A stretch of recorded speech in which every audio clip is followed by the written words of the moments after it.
All out ang support sa Team South Korea ni Goblin star Lee Dong-wook at SHINee member Minho. Trending naman ang hashtag 8 years with Blackpink para sa kanilang anniversary. Panoorin natin to. Blackpink is forever. Ngayong araw ipinagdiriwang ng grupo ang kanilang 8th anniversary. Kahit busy sa kanilang schedule, nakapag-celebrate pa rin sina Jennie, Rosé, Lisa at Jisoo with matching cake at party hat pa.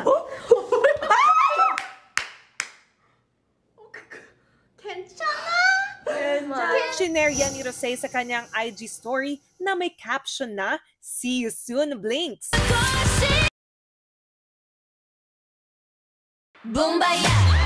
2016 nang mag-debut ang Blackpink sa mga kanta nilang Boombayah at Kissel.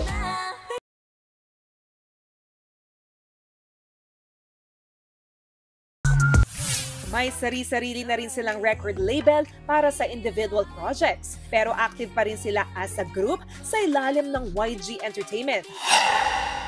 Muli namang bibida sa bagong drama si Korean Oppa Park Bo-gum. Pero this time, mas maaksyong Bo-gum ang mapapanood natin sa upcoming JTBC drama na Good Boy. Isang boxer na Olympic gold medalist ang role niya dito na naging polis para labanan ang mga kriminal. Sa second half ng taong ito mapapanood ang Good Boy.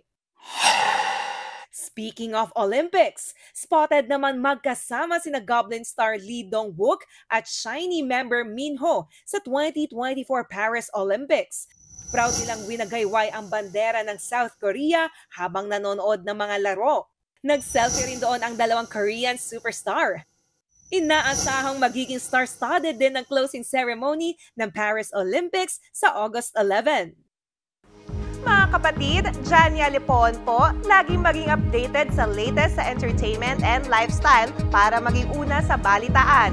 Bisitahin at mag-subscribe na sa social media pages ng News 5.